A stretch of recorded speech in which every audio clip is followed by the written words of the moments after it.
하나님의 말씀 요한복음 6장 60절에서 71절까지 말씀입니다.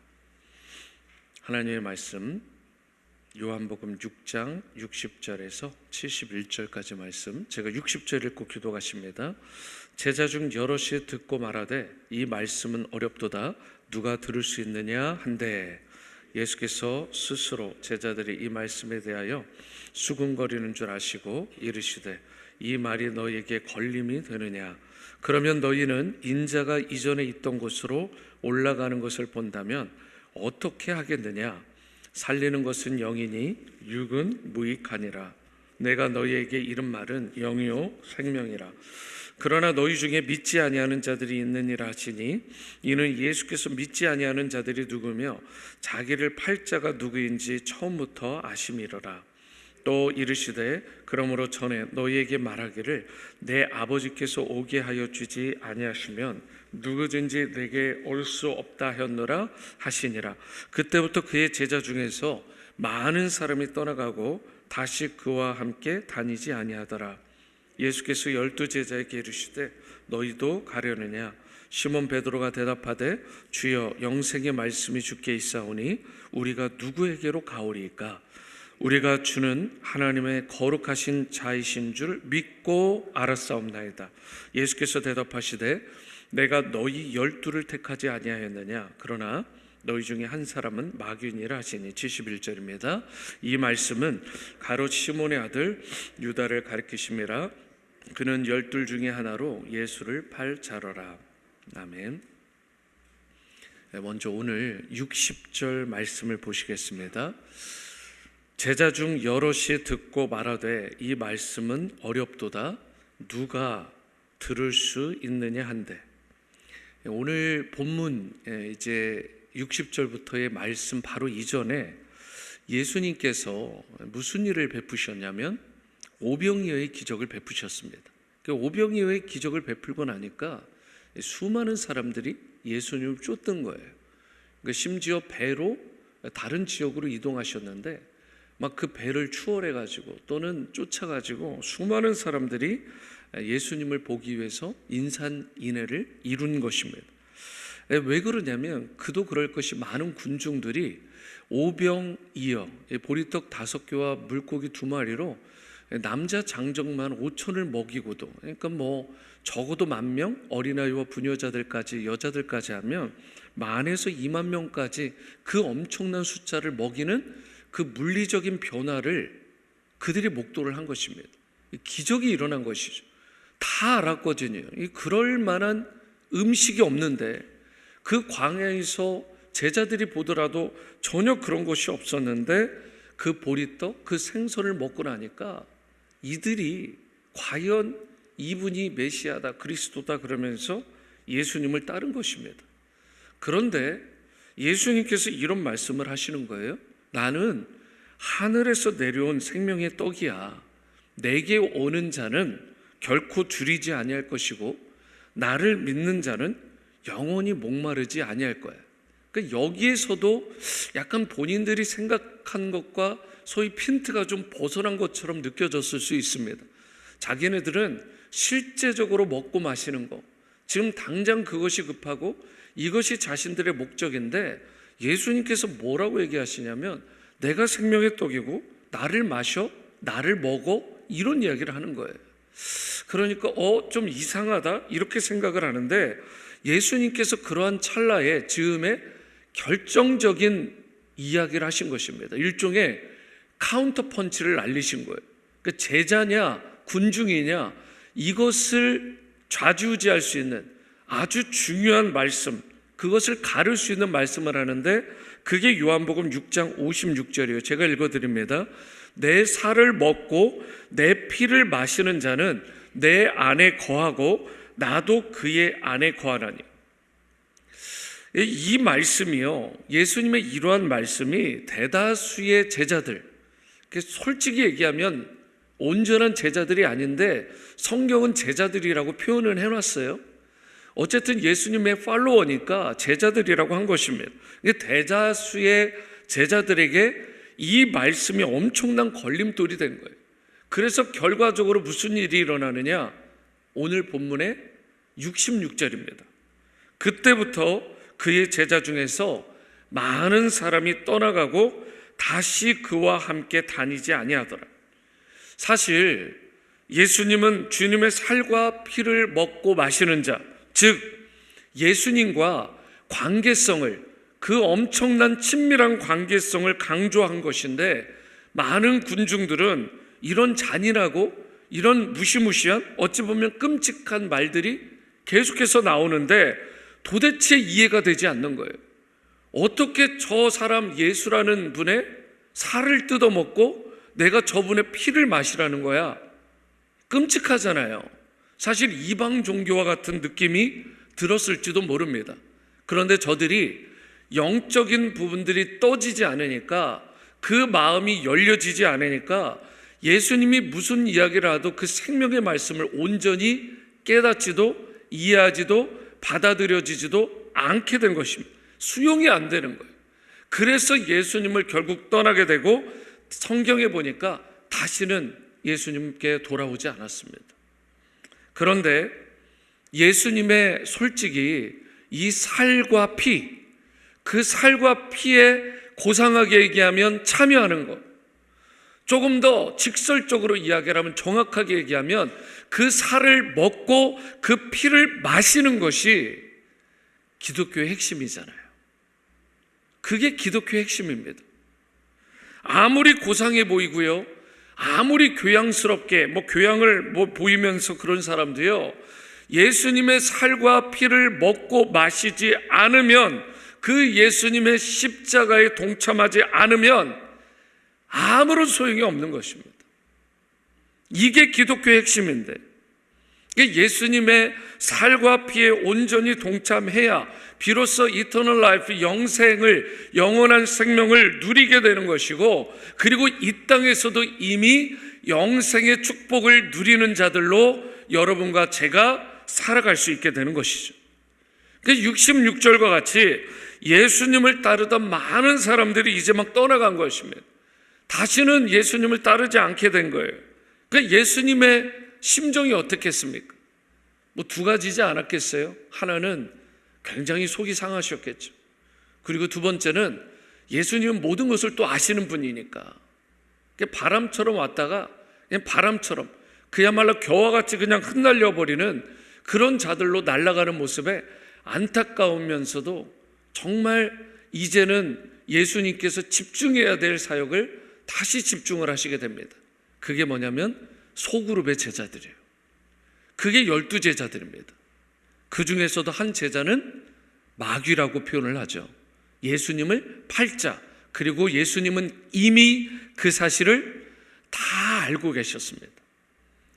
그래서 67절과 같이 예수님이 말씀을 하시는데, 예수께서 12제자에게 이르시되 뭐라고 하셨어요? 너희도 가려느냐? 오늘도, 오늘날에도 예수님께서 여러분과 저에게, 주위에 있는 수많은 크리스찬이라고 소위 말하는 이들에게 묻는 질문입니다. 너희들도 저들과 같이 떠나가겠느냐? 그러자 그 수제자라고 불려지는 시몬 베드로가 68절과 같이 대답을 하죠. 이 위대한 말씀, 주여 영생의 말씀이 주께 있사오니 우리가 누구에게로 가오리까? 누구에게로 가겠습니까? 영생의 말씀이 있는데. 그러니까 지금 베드로가 굉장히 핵심적인 이야기를 하는 것입니다. 그냥 쓱 지나갈 수 있는 말씀인데 이걸 결코 간과하거나 가볍게 우리가 놓치면 안 되는 것입니다. 영생의 말씀이 주께 있으니 절대 예수님을 떠나지 않겠다.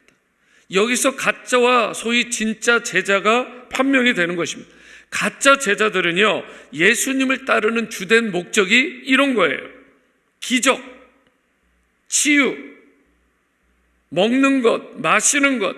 그러니까 오늘 오병이어로 보면 떡과 생선, 즉 먹을 양식, 이 땅에서 잘 되고 잘 먹는 그런 것들에 가짜 제자들은 온통 관심이 있는 것입니다. 반면에 베드로를 비롯한 진짜 제자들은 예수님을 따르는 목적이 무엇이냐면 영생의 말씀이라는 거예요. 영생의 말씀. 영생의 말씀이라는 것은 예수님 안에 영생, 즉 영원한 생명이 있다라는 뜻입니다. 그러니까 영원한 생명이 예수님 안에 있고 영원한 축복이 예수님 안에 있기 때문에 다른 자들처럼 예수님을 떠나는 어리석음을 결코 범하지 않겠다, 그런 무지한 일들 하지 않겠다, 베드로가 단호하게 고백하며 선포를 한 것입니다. 그런데요, 만약 제자된 우리가 생명의 양식이 되신, 그리고 영생의 말씀이 되신 이 예수님을 붙들고 의지하고 살아가게 되면 어떤 일이 벌어지느냐, 그때부터 우리가 구원받은 하나님의 자녀의 백성답게 영적으로 계속해서 성장을 이루어가는 것입니다. 그러니까 영생의 말씀, 생명의 양식이 우리 가운데 들어와야 우리가 건강하게 신자로서 성장을 이룰 수 있게 되는 거예요. 또한 인생의 풍랑이 닥치더라도 결코 파손하지 아니하고 안전한 포구에 이를 수 있게 되는 것입니다. 그래서 중요한 것이 무엇이냐? 영생의 말씀을 여러분과 제가 붙드는 것. 조금 더 정확하게 얘기하면 영생의 말씀이 되시는 예수 그리스도를 우리가 일평생 붙들며 살아야 되는 것입니다. 그래야 그분의 제자답게 살아갈 수가 있게 되고 예수님 안에 있는 충만한 생명과 축복을 일평생 누리며 풍성히 누리며 살아갈 수 있게 되는 것입니다. 이어서 69절 말씀을 보십니다. 69절, 우리가 주는 하나님의 거룩하신 자이신 줄 믿고 알았사옵나이다.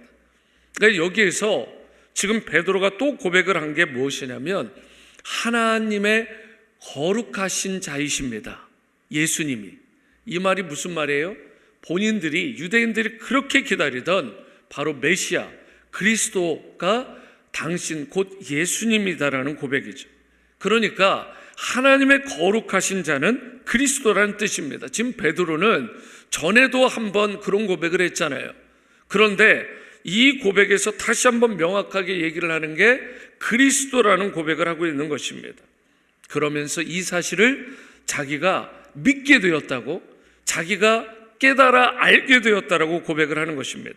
그런데 여기에서 믿고 알았사옵나이다 라는 이 말이 동사인데 헬라어로 보면 이게 완료형 시제입니다.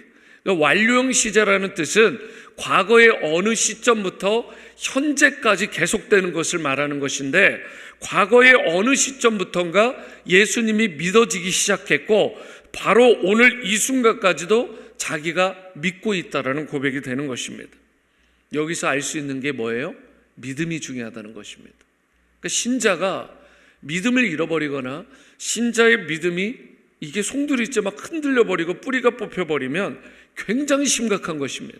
그러니까 예수님을 믿고 나면 예수님이 깨달아지고, 예수님을 믿고 나면 예수님께서 보여주시는 그리고 예비하신 그 풍성한 영적인 세계와 다음 세계와 이 땅에서의 삶이 우리 가운데 보여지고 보장이 되는 것인데, 예수님을 믿는 이 믿음이 그만큼 가장 중요한 스타팅 포인트가 된다는 것입니다. 많은 사람들이 예수님을 이해하고 나서 믿으려는 경향이 있어요.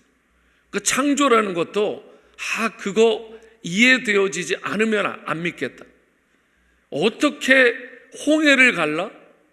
어떻게 동정녀 마리아에게서 다 이해가 되면 믿겠다라는. 여러분, 그 사람 절대 못 믿습니다.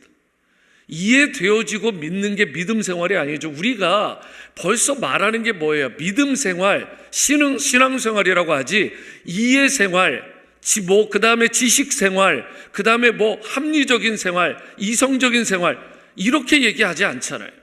믿음의 세계는, 믿음의 삶은 바로 예수님을 믿고 날 때 그때부터 펼쳐지는 것입니다. 그리고 믿음은 엄밀한 의미에서 내가 주관해서 능동적으로 믿는 게 아니라 바로 믿어지게 되는 거예요. 성령의 도우심으로 저와 여러분들이 예수 그리스도를 나의 구원자로 주님으로 믿어지게 된 것입니다. 이것은 기적 중의 기적이고 가장 놀라운 여러분과 저에게 주어진 축복이라는 사실입니다. 여러분, 믿음 생활이 되어질 때 그때부터 이해되어지는 게 신앙생활이고 신앙의 세계인 거예요. 여러분, 4차원의 영적 세계가 그때부터 펼쳐지는 것입니다. 그렇기 때문에 많은 사람들이 이야기하듯이 내가 이해되어지고 믿겠다라는 그런 엉뚱한 이야기를 우리가 하면 안 됩니다. 순서가 잘못된 거예요. 믿으면 이해되어지는 것, 이게 믿음의 세계요, 이것이 신앙의 세계라는 것입니다. 솔직히 예수님은요, 우리의 이 얕은, 조금 더 심하게 얘기하면 얄팍한 이런 지식 수준, 이런 이해 수준으로 이해되어질 수 있는 분이 아닙니다. 우리 예수님이 우리의 이성으로 이해되어진다라는 것, 사실 이것도 기적이긴 한데요, 사실은 우리가 믿고 신뢰할 뿐이지 우리가 어찌 보면 이해할 대상이 아닙니다. 그분을 어찌 다 이해할 수가 있겠어요. 우리가 확인해 볼 거 다 해보고 계산해 볼 거 다 계산해 보고 그러다가 예수님을 통해 뭔가 얻을 수 있겠다, 오병이어 그런 기적, 그런 물리적인 충만함을 내가 맛볼 수 있겠다, 그렇게 생각하고 믿으려고 하다 보니까 오늘 본문 속 군중처럼 쉽게 예수님을 버리고 떠나가 버리는 것입니다. 여러분과 저는 오병이어 후에 따랐던 군중들과 같이, 팬들과 같이 단순히 보리떡과 생선을 먹고 배부르기 위해서, 부요하기 위해서 예수님을 따르는 자들이 아니라 주님이 부르시면 언제든 그분을 믿고 따르고 순종하는 참된 제자들로 살아갈 수 있게 되기를 바랍니다. 그러기 위해서 무엇보다 예수님을 믿고 알게 되는 역사, 믿고 알게 되는 은혜가 반드시 필요하고, 이것이 축복 중에 축복이라는 것입니다. 이 세상을 보면 여전히 예수님에 대해 관심을 갖고 때로는 환호하고 열광하는 팬들이, 군중들이 참 많습니다. 그러나 그러한 사람들은 남들이 박수 칠 때는, 남들이 환호성을 지를 때는 그렇게도 예수님을 환호성을 지르고 따르고 박수 치다가도 조금만 힘들고 조금만 어렵고 내 마음에 들지 않으면 그들은 쉽게 포기하고 떠나가는 경향이 있는 것입니다. 그렇기 때문에 여러분과 저는 팬이 아니라 예수님의 제자로 살아갈 수 있게 되기를 바랍니다. 지난 주일 설교 말씀과 같이 예수님을 믿고 따르다가 혹시라도 세상의 미움을 받고 또는 험한 세상에서 고난과 시련을 여러분과 제가 당할 수 있습니다. 그러나 결코 주눅들거나 낙심하지 마시고 예수님 믿는 그리스도인답게 뒤돌아서지 마시고 주님이 부르시는 그 영광스러운 길을 향해서 묵묵히 주어진 그 길을 기쁨으로 걸어가는 여러분과 제가 될 수 있게 되기를 바랍니다. 그리하여 하나님께서 인정해 주시고 보호해 주시고 하늘 평강과 기쁨과 지혜와 능력으로 덧입혀 주시는 그 풍성한 은혜를 일평생 이 땅 가운데서 누리며 살아가는 여러분과 여러분의 다음 세대 자녀들 다 될 수 있게 되기를 주님의 이름으로 축원합니다. 기도하십니다.